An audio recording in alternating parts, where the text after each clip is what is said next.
What's good, YouTube? It's your boy Only One KDB, and I'm back with another video. In today's video, bro, we got 3 people who remembered their past life. Now, if you're new to the channel, make sure you like, share, and subscribe. Turn that post notification bell to be notified when I drop another banger, bro. We finna see who remembered their past life, bro. Do y'all think reincarnation is real? I ain't gonna lie, I believe in reincarnation, bro. I believe when you die, you come back to life. How crazy? It might sound crazy, but I just believe it, bro. Cause they always say, bro, every time somebody dies, another person is born. So what if that's you coming out the womb? I'm just saying, bro. But it's something to think about. We finna get to the channel. We finna get to the video, bro. Y'all boys ready? All right, let's get it. A soul that passed away in the previous life might come back in a new body. Let's go. Talk to me. Business.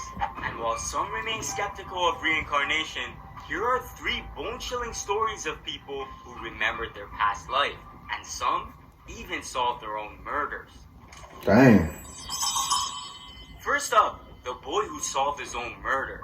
Years ago, a 3-year-old boy from Golan Heights told his family that he had been murdered at the hands of an evil man. The boy had a long red birthmark on his forehead, claiming that this was a symbol of how he was killed, a blow to the head by an axe. The family decided to further pursue his claims by taking him to the village he said he was from, and as soon as he got there, the boy began recalling his name in the past life. So they went around asking the local villagers if they knew someone with this name, and the villagers told them that the man they were looking for... Yo, just imagine you having a child and they just start talking about their past life, talking about how they got murdered and all that, bro. I ain't gonna lie, bro. That'll creep me out a little bit, bro. Like, just imagine you having a child, bro, and they just get to talking about how they was murdered, and they get to talking about their past life, their name. Bro, that's some creepy stuff, bro. And they get to talk about the place they was murdered at. That's the most creepiest thing ever, bro. Cause a child, they don't know all these places around the United States. For them to just pinpoint one certain area, bro, it gotta be some truth to it, bro. But we finna continue, bro.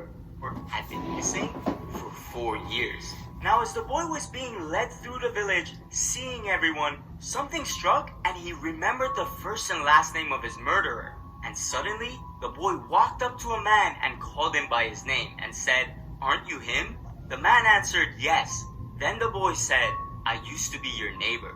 We had a fight and you killed me with an axe." It said that the man suddenly turned as white as a sheet. The 3-year-old boy then told everyone, "I even know where he buried my body." And so, he led the elders to a specific spot. And after removing piles of stone and digging through the ground, they found the man's skeleton, which had the same wound on the forehead that corresponded with the boy's birthmark. He then took them to another spot where the axe was buried. Yo, that's crazy. And upon confronting the man, he ended up confessing to the murder. Next, Reena Gupta. In New Delhi, India, lived a girl named Reena. She was only 2 years old when she told her grandmother, "I have a husband. My husband was a bad man and he killed me." At first, no one took those claims seriously. Oh, that's crazy. As time went on, Reena would constantly seem uneasy, always going to the balcony and gazing into the busy streets, alert and in search. It didn't stop there, because when she was in the family car, Reena would be on edge as well, as if she was on the lookout for someone. Anytime people asked her what was wrong, she would reply with, "I'm looking for my husband and my children."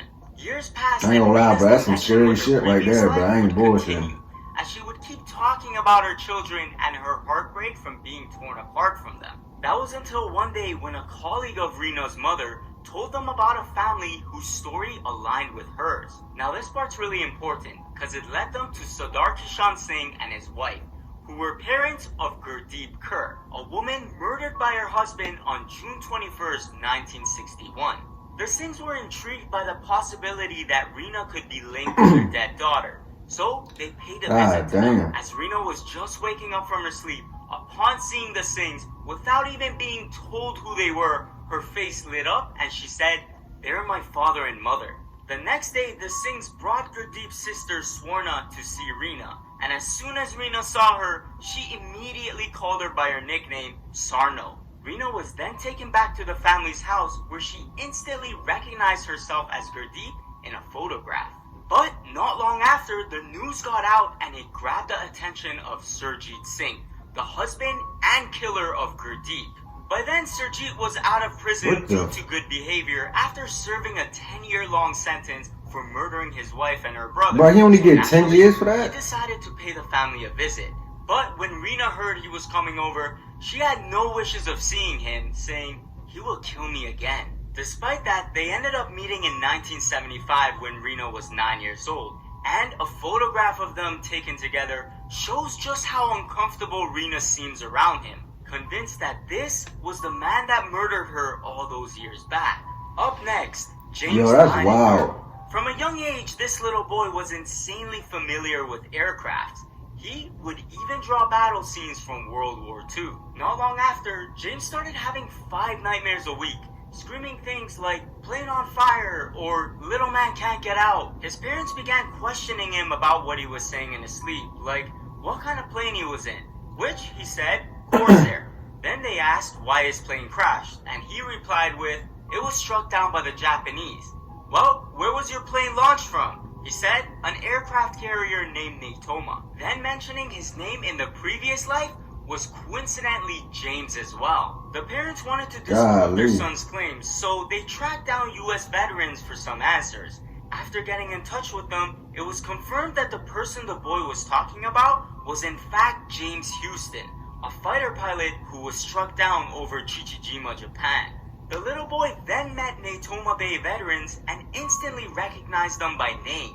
They even tracked down the sisters of James Houston, and again, he recognized them and called them by their nicknames. Not only that, but he knew things about That their is childhood wild. that only James Houston would know. As this story got out, it got the attention of Japanese filmmakers who flew James out to Chichijima, Japan. And apparently, without any sort of guidance, James knew and told everyone exactly where his plane had crashed. Crazy stories. But do you guys believe in reincarnation?